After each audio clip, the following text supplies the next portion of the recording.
It is the love-hate edition of Room 442. James Sharman here. Sarah Pararia remotely today, not from studio, but that's okay, Sarah.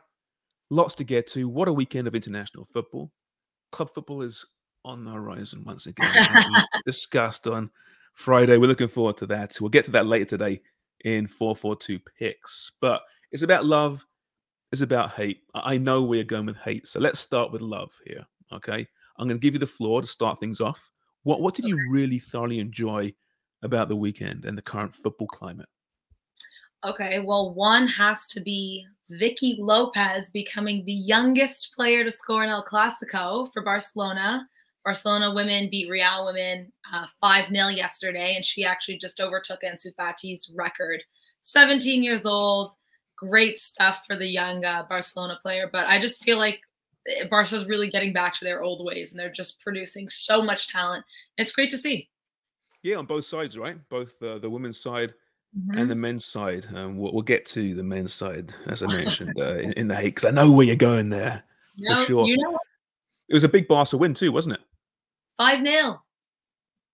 So tell me this, how is the rivalry in the women's side of things in El Clasico compared to the men's? I know they've sold out some big 90,000 plus stadium, in Camp Nou last season, I think it was a big one. Bernabeu's had big ones as well. But where is it similar, that vitriol and hatred?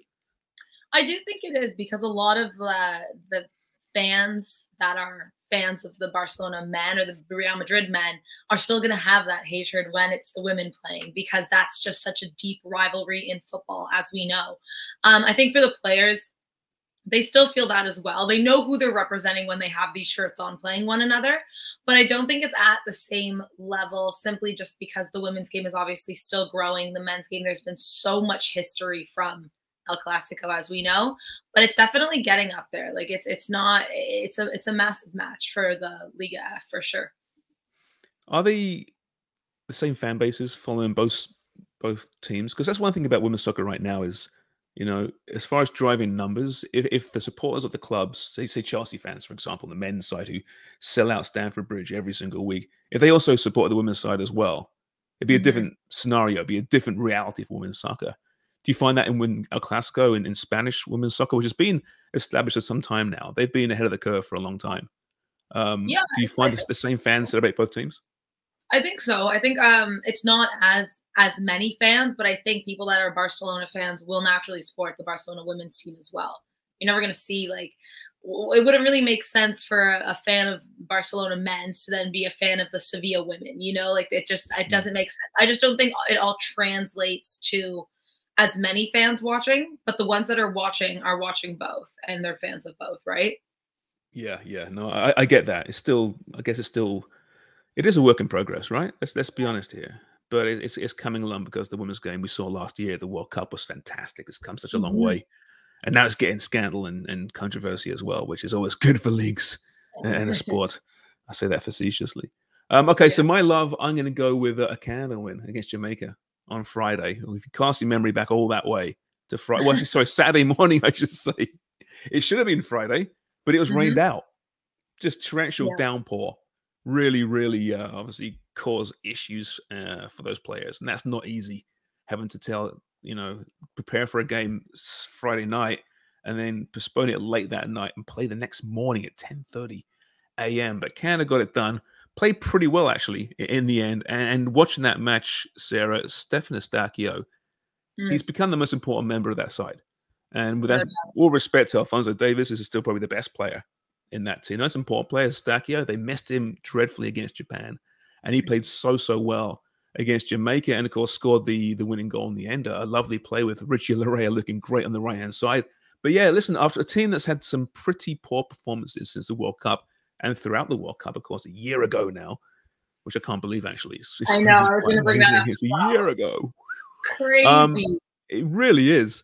But yeah, I'm just happy for Mauro Biello, who's got a good performance under his belt ahead of a massive match on Tuesday. But all in all, well done, Canada. Jamaica still trying to find itself with all these new players. Yeah, I mean, I think the pressure is still on for these guys and Mauro Biello for Tuesday's home game, especially because although they played a lot better than we saw against Japan, it's still Jamaica, and they got scored on, and they only won, just in the final minutes because of that beautiful Stefan Eustáquio and Richie Laryea play. But I think the pressure's still on. Like, I hope they're all just going into this thinking, okay, like, we still got to smash it at home in front of our home fans and dominate, because there were moments, though, when I was thinking, this is Jamaica. Like, this isn't something to brag about, guys. Like, I know the Jamaican team you were saying on Friday, they're getting better, but Canada still should be, I think, beating this side. They should be, yeah. But at the same time, you look at some of those players in Jamaica, right? Mikel Antonio, when he's healthy, Leon Bailey. There's some decent players playing at top level football, as many as Canada has, but they've been kind of being thrown on the pitch together. They've got a good manager now, who used to, of course, was in charge of Iceland, wasn't he, when they made the Euro quarterfinals. So, yeah, they're not a pushover by any stretch, better than they were in qualifying. But, yeah, Canada should be winning these games, and they've won. They're up 2-1. Got to avoid defeat, of course, on Tuesday at BMO Field, which I don't believe is sold out just yet. And if not, well, get your arse in gear and get down there. It's always a good atmosphere. It's good fun. And it's the most important game for some time for Canada, because you get through this, and guess what you have next year? Copa America. And Sarah, who fully admits she's not the greatest fan of North American football, will, I'm sure, be watching Copa America, because it's in North America next year, in the States, which you're not happy about, are you? No, I'm not too happy about it, because I think, like, Copa America has such a, I don't know, it so resembles South American football, and the fact that it's being brought to the States, I think, takes away from it a little. That being said, there is a very large Latin American community in the United States. So, like, you best believe the Argentinians will be showing up, the Paraguayans, the Brazilians, their fan bases will be there. But it just feels like it's a little bit of, I don't know, cheap shot, in the sense, like, you can tell us about money. It is, right? I know, because I'm with you. Copa America's got that feel to it. It seems like it's distant, it's far. Remember, when I think of Copa America, which is crazy, I think of the years ago when the picture quality wasn't great. It just felt exotic. Yeah. And now it's going to be in the States, and I get why. It's all about the money. We understand that. But it's going to lack that mystique, I think.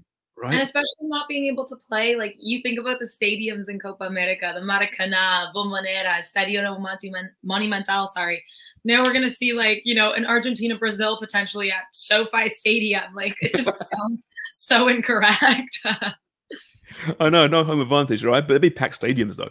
Yeah, right. they will be. And I'm going to see the States host more and more of these things anyway, because it just they have the stadiums, they got the infrastructure. It just makes complete sense. All right, let me jump ahead now to another love one, because we'll save the hate for later, right? Does that sound fair? Yeah. All right, Italy, Ukraine today. This is Monday. Yes. It's a huge match, and yeah, we've been hard on qualifying, and we've been hard on international football because we miss club football. But this is a legitimate, important match. The Azzurri have to avoid defeat to qualify as defending champions to Euro. Now they could lose and they still make the playoffs, whereas Ukraine need to win this match. It means a lot. And in the background, the back burner bubbling away is UEFA President Safran saying what a disaster it would be for Italy not to qualify for Euro, which Ukraine are saying, wait a minute, hold on. You're our president here as well. You represent us as well, which I get. But it is a big match. I can't wait for this one. A lot of pressure on both sides. Yeah, so many storylines here. And again, like Italy, if they only need to draw in this match, right? Oh my God, I'm so sorry. That's okay. Whoa. 1 second, James.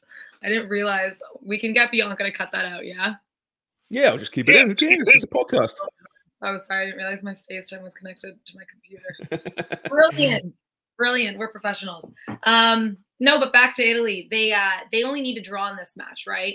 So, I mean, the advantage is on their side. But that being said, if Italy, again, happen to lose this match and then somehow don't make it to the Euros, again, like this, to me, it's so true. Like when you think of football teams that have so much history, Italy is one of those teams. They've been around forever. They've won. We've seen some of the best football players come out of Italy. But for me, in like this, I don't know, this later part of my life, I guess, Italy have been terrible. Like horrendous. I don't understand. Like you're not going to qualify for 2 World Cups, but you're going to win a Euro in between, but then you're not going to go qualify for the Euro after that. Like it is just so bizarre, in my opinion. It's one of the most bizarre eras of international football for some time. Because how can you miss qualification for 2 World Cups, but in between win Euro? and not just win it, but they played great football in that tournament. Really a modern style of football. But it also, as an England fan, just pisses me off that we had the chance to win a championship, a European championship against this Italy team, who yet they played great in that tournament, but have failed to qualify for 2 World Cups, are on perhaps the cusp of failing to qualify for a European championship. And they were up 1-0 in that game. And they still blew it and lost on penalties. Like, what an opportunity that was. You know, it just draws me back to that time when I was so upset and angry. I think, yeah, I can't imagine how you as an English fan felt, because you guys obviously haven't won in so long. It's like the ongoing joke in football, England, you know, they're never going to win it again, whatever. But then, yeah, to lose to Italy, I mean, to be fair, it was penalties. Like, it wasn't a, you know, throwaway match or anything of that nature, but a team that did not qualify for the World Cup, sandwiching that final, like, it is so strange. It's really hard to comprehend, I think. And even this Italy team, I mean, it's good talent there, right? It's not as if they're an awful team, but just they haven't managed to find that swagger in qualification for some time now. So listen, I still think they're going to beat Ukraine. It's in Germany, of course. No home games in Ukraine for obvious reasons. And Ukraine can still find a backdoor into Euro, which would be great, I think, for the game. But it's great to have that big feel, big moment for this qualification window, because it's lacking a lot. Let's be honest.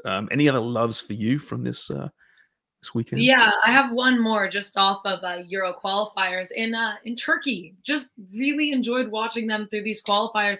They're the top of their group. They're qualified for Euro 2024. They're ahead of Croatia in their group. You know, we know how strong Croatia are. I think they're really going to be a dark horse in this tournament, and I'm excited because it's always good to see, you know, these, you know, lesser known teams, or just, you know, smaller teams, smaller nations maybe, kind of come up and do well and, you know, give those bigger teams a scare. They also beat Germany in a friendly prior to their 2 qualifiers. They have one again, or what, they had one yesterday and I guess one Thursday. But yeah, they beat Germany, who, by the way, look horrendous. Yeah. Are Germany going to be at the Euros is truly the question, because they're hosting it. Yeah, well, I mean, if you think about, was it 06 when they hosted the World Cup? They were a bad team entering that tournament as well, but then they found themselves at some points and looked half decent, right? So that they have that ability. I like the Turkish angle, because similarly is Hungary have qualified, and Dominic Zabala. That goal this weekend, scored twice as they beat Montenegro 3-1. But that goal, he went through the entire team. It felt like twice. What a goal! And this is a star, a guy that's rising to the forefront, I think, of football nowadays. And yes, I'm biased. I'm a Liverpool fan. I fully acknowledge that. But he's just damn fun to watch, isn't he? No, I genuinely think he might have been the best signing of the English, like, in the Premier League. I think you guys, like, Liverpool did so well with him. He's so fun to watch. He has the sauce. He really has the sauce. The Soboslai sauce? The Soboslai. Would that be a sweet or a spicy sauce? Probably spicy, wouldn't it? Spicy. It has to be, I think. Has to be spicy. Fiery. Yeah. Fiery. He is fiery. No, I mean, that's great. And listen, I'm really happy for Hungary. Getting there. That being said, there's some concern, because we saw at the last Euros, Hungary and some of their supporters were an embarrassment. They got a real dark side to them. Not all of them by any stretch, of course, but there's that minority, and you wonder how that translates to the off the field activities and in the stadium, of course, in Germany next year. So let's not dwell on that. Let's dwell on the positive. I got one more love here for you, and that was Mbappe. His comments on the Ballon d'Or, and amidst all this, you know, backlash on Leo Messi winning the Ballon d'Or, how could Mbappe goes, the minute that he won the World Cup, I knew I'd also lost the Ballon d'Or as well. He weighted heavily for World Cup performances, and he's fine with that. I like that. I really am, because remember all that crap around Haaland last week, which were wrongfully contributed to Haaland. People made up quotes from Erling Haaland saying how ridiculous it was, and he'd never ever go to a Ballon d'Or. He didn't say those words at all. They were completely contrived. But a week later, Mbappe, who's got a bit of a reputation of being a big time Charlie, I think it's fair to say, it's come out, and he could have attacked and say, "Listen, what more can I do in a season?" But he acknowledges in a World Cup year, you should get more weight for a World Cup win, despite the fact that he was absolutely incredible in the final. Yeah, I think that he didn't really have a choice, though. Like, if he had said anything of the sort where he was kind of, you know, saying that he should have won it, I think he would have been attacked on social media. And I think he knew that. But was it not only a week or two ago where Mbappe said that Copa America qualifiers are not as hard as Euros? He said something about how like South American football was just not, and I was thinking, Liechtenstein and Uruguay, sure. Like I just was like, that's so false. Like I think the South American qualifiers are the most difficult because there's only like 10 teams and they're all pretty decent. And even if they're not, kill you on the pitch because it's so passionate and political even. So I was kind of like, oh, Mbappe, like you can't be saying stuff like that. But I think he maybe knew, oh, I got to keep my mouth shut here. I'll just take my L. Yeah, well, listen, I mean, he said that, and then his team goes out and beats Gibraltar 14-0 on the weekend. Literally. I have that on my hate, so we'll get to that later, but for a different reason, I think. But yeah, so I'm sure he might. There aren't too many 14-0s during South American qualifying, are there? No, I don't think it's never going to happen. By the way, Brazil, Argentina tomorrow, eh? Yeah, it should be good. Juicy. Can't wait for that one. All right, let's take a break, and then we'll come back with some negativity. You know, it's so much easier to talk about negative things. A little bit of hate, okay? It's Room 442. Room 442 is brought to you by North Star Bets. That's a win. All right, Sarah, it's time for some hate from the weekend. I know exactly where you're going here. I'm going to let you have this because you're well within your rights to be very, very upset, angry, dare I say it, devastated. Take it away, Sarah. Yeah, I mean, I don't even know if it's hate or heartbreak at this moment, but yeah, Gavi out for the foreseeable future, the rest of the season with Barcelona and the Euros next summer. Arguably one of the most important players for Barcelona this season and Spain. Because Pedri was injured at the beginning of this season, he stepped up and he has done such a good job. And then we see him go down with a complete ACL tear. Like he was crying on the pitch. Like it looked bad immediately. And I was thinking, oh my God.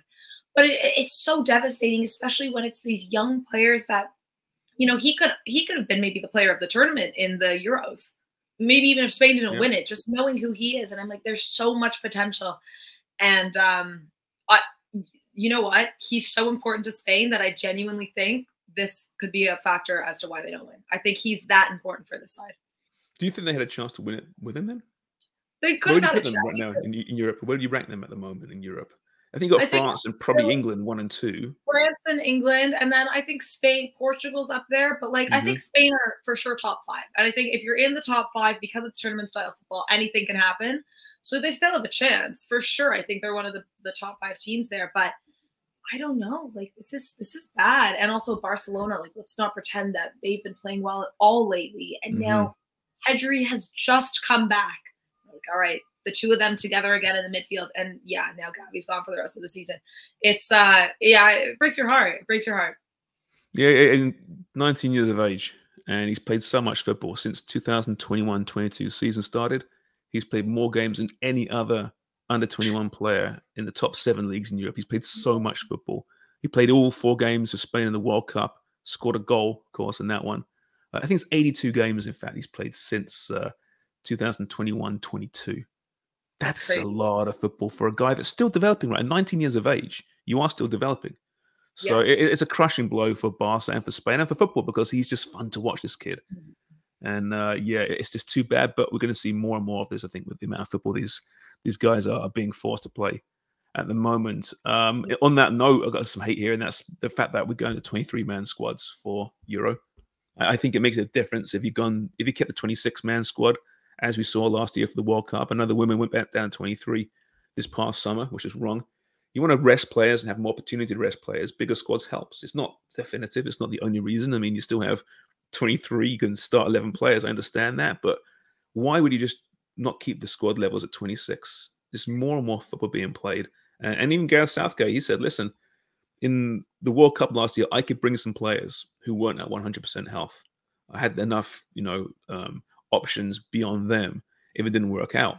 I think Calvin Phillips was hurt last year. Reece James missed the World Cup, didn't he? Anyway, there's 2 or 3 players who were injured, who he brought anyway. Jordan Henderson was one as well, your favorite. But now you can't do that, right? You've got to be fit. You can't take that gamble, which is, I think, a bit of a shame. So I think overall, once again, money wins.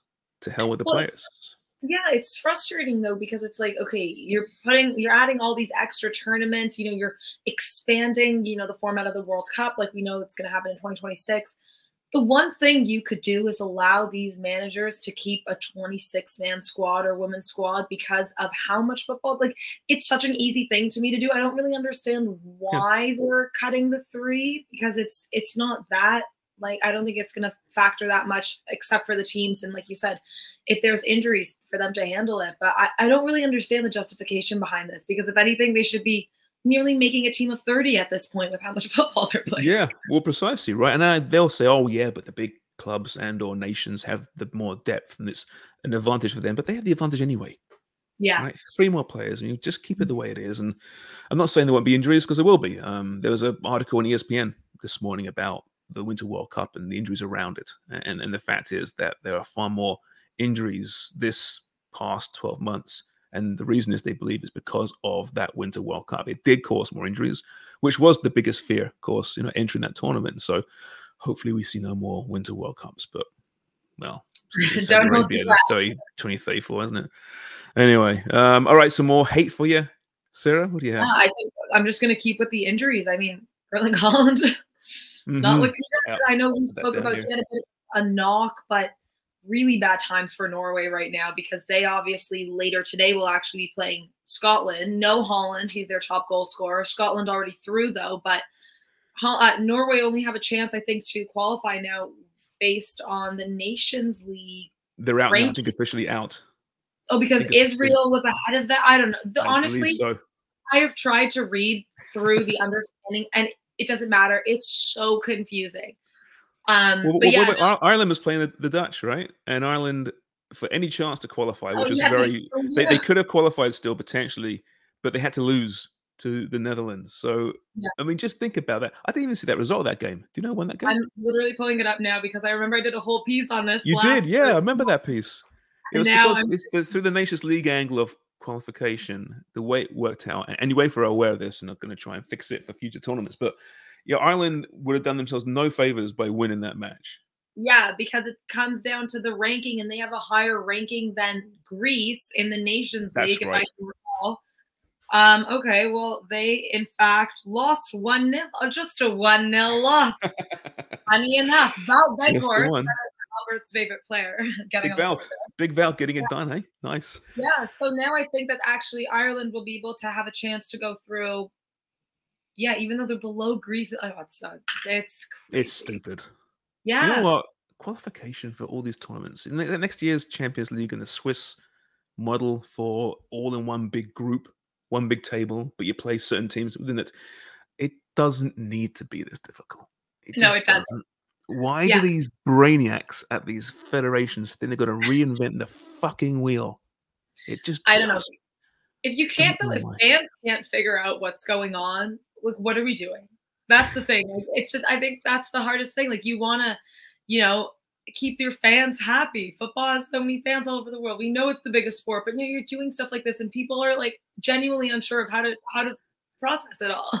Yeah, if it goes from VAR down to qualification, right? The times of like immediate joy and knowing exactly what's happening, they're kind of out the window. Be it a goal being scored, is it going to count to has my team qualified? Has it not qualified? Yeah. If you need a calculator in the stands to figure out, you got a problem, right? Yeah. We're football fans, right? We're not rocket scientists. Keep it simple. Keep it basic for us. Keep it basic. They're just trying to take our game from us and make it as complicated as possible. All right. I'll stay with the hate here. Oh, by the way, I mean, also Odegaard missing out in Euro as well, right? So missing out Haaland and Odegaard from that Norwegian team. It's a real shame, but it happens. Big players do miss out on tournaments. Yeah. At some point, they've got to get their shit together, though, because, listen, Norway it's not just those 2 players. They've got a solid 11. Yeah, they should be. I think they should be qualified. Like, they've done it to themselves at this point, right? Yeah, no, exactly. So it's their fault. We can't blame UEFA for this. We'll try. Yeah. My hate is actually, I mentioned that France 14, Gibraltar 0. Not because it's, it's an example of what's wrong with qualification. No, it's because I'm supposed to be up in arms about this, but I don't really care. In fact, I don't mind the odd crazy result. Kind of, that's interesting. I read a match report on France against Gibraltar. I would never have done it otherwise. All right. Yeah, So no, I'm supposed to be angry. You got some hate for it. Did you see Didier Deschamps, the manager, at halftime, his speech? They're up 7-0. And he's saying, listen, boys, I'm demanding the same effort I saw in that first half. We can break records here today. I can wow. read that. Some people will say that's terrible, that's bad sportsmanship, but this is top quality, top flight football. Yeah. If you can score 10 goals. I don't care. Mhm. Call me a No, Neanderthal. Call me, unfair and not understanding what the sanity of sport should be. But listen, Gibraltar, I'm sure Gibraltar don't really care. They got stories now, haven't they? yeah. But I mean, like, listen, like Lee said, it's that one and every so often result that everyone talks about. I mean, I think Portugal, didn't they beat like Liechtenstein like 8-0 or something too? Like we've seen a few of them, but yeah, they're expected because you have a team like France who might be the best team in Europe right now against Gibraltar, who might be the worst. Like, I think it's just bound to happen. Of course So it is, I mean, right? Luxembourg, who for years were the whipping boys, right? They'd yeah. be beaten 6, 7, 8-0. They're getting results nowadays. They're getting 3 points. They're growing into it. I'm not saying Gibraltar will, but it's kind of sport. Like you throw these guys, all these you're UEFA member, you throw into a big pot, and luck of the draw. And sometimes you get against real good teams, you get smashed. So be it. It doesn't matter to me. It's I don't think they're gonna set the programs back. Is it sport? Well, 14-0, perhaps not. But at the same time, again, let's not overcomplicate things. Let's not try pre-qualifying tournaments, etc., etc. You're expanding these tournaments, for Christ's sakes. You want more players, more teams involved. So, anyway, that's my thought on that. Do you have any more hate? I don't think I do have any more hate. I think it was just the ongoing injuries because I saw a list of like all the players that have gotten injured just in this window, and I was like, oh my god, it's just horrendous. But like how we spoke about it a bit on Friday because we knew Haaland was doubtful.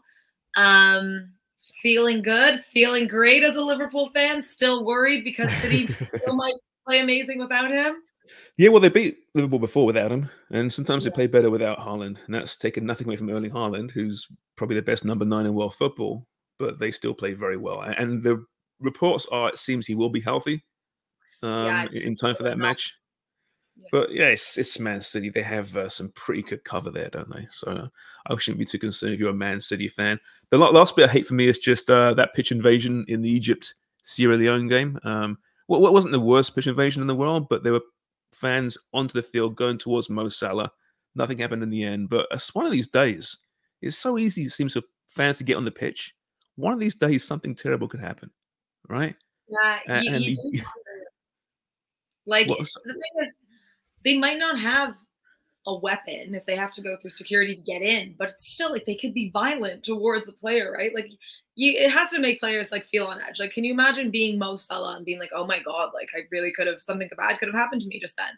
Yeah. The world's a messed up place at the moment. It's a real messed up place in the moment. It takes one nutcase to do something stupid. And we see it in, what was in tennis? When was that? Was it Monica Seles, wasn't it?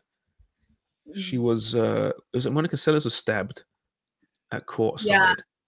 I'm just. Wow. It must be in, when was that? Let me look at that up. That was 1990s, right? I think it was. Yeah, like I like only know about that afterwards because I was still a kid. Yeah. A horrible incident, right? And I hate to say it, but I'm surprised it doesn't happen more often. Yeah. Let's see here. All right. 1993 was when she was attacked by a deranged German fan in a match in Hamburg, and she was stabbed. Awful. So, you see these fans getting on the pitch, and you do see it occasionally post-match, and now and again you see some altercations with the players. But man, get your stuff get your security staff sorted out here because, it's not good to see. Really, that was pretty terrifying. Yeah. All right, Sarah, that's enough hate for one day, don't you think? I think so. There's always hate, but that's enough for one day. Yeah, let's take a break, and when we come back, 442picks.ca. It's around the corner once again. 442 is brought to you by North Star Bets. That's a win. Time now for some 442picks.ca. Free to enter. Back at it this weekend in the Premier League. Yes, international break is almost behind us. And returning, you said before, Sarah, that often that week back from an international break, the results, we have no idea what's going to happen. It could be maniacal. It could be mayhem. But there's some really, really fascinating, tantalizing fixtures this weekend. Yeah, no, for sure. I mean, there's the big one, which I'll let you cover for sure. Man U and Everton is speaking to me right now because, again, international duty playing a factor, but everything going on with Everton, moving to the bottom of the table, they're going to be fuming. It's going to be at in Goodison Merseyside. Park. Yeah, Yep. yes, exactly. Goodison Park. And Man U, we can't keep our eyes off of them. Who knows what's going to happen? I mean, I really could see Everton getting a result here. Yeah, you know what? I think it's going to be a fascinating experience because the Goodison Park faithful are going to be all behind their team for this one and very Absolutely. much against the Premier League and what they have done with the 10-point deduction. I can really see some protests and loud and vociferous protests against the Premier League in this one. It should be a fascinating match. You mentioned the big one, Man City Liverpool, the early kickoff on Yeah. Saturday, which Jurgen Klopp just hates. The turnaround so quick from those players returning from, especially South America. With or without Haaland, it's going to be a great, great match. Liverpool have to show their total credentials in this one. City's still very much the big favourites, but it's for first place. So it's always a big Mhm. match. I always have one eye on Newcastle, Chelsea. All those Yeah. injuries in Newcastle before the break, and they dropped a couple of games, including against Dortmund, of course, in the Champions League. Chelsea with that crazy win last time out. They are must-watch TV right now, Chelsea, and Newcastle have been. So this might be the match of the weekend. So we'll see about that. And let's be honest, Sarah, our little battle at the top of the 442picks.ca standings is pretty tight right now. Although Albert's getting closer, you are in the ascendancy, but I'm coming for you, I promise. 442picks.ca. Make sure you sign up. It's free to play and lots of money available, including potentially for the grand prize winner, $250,000. 442 is brought to you by North Star Bets. That's a win.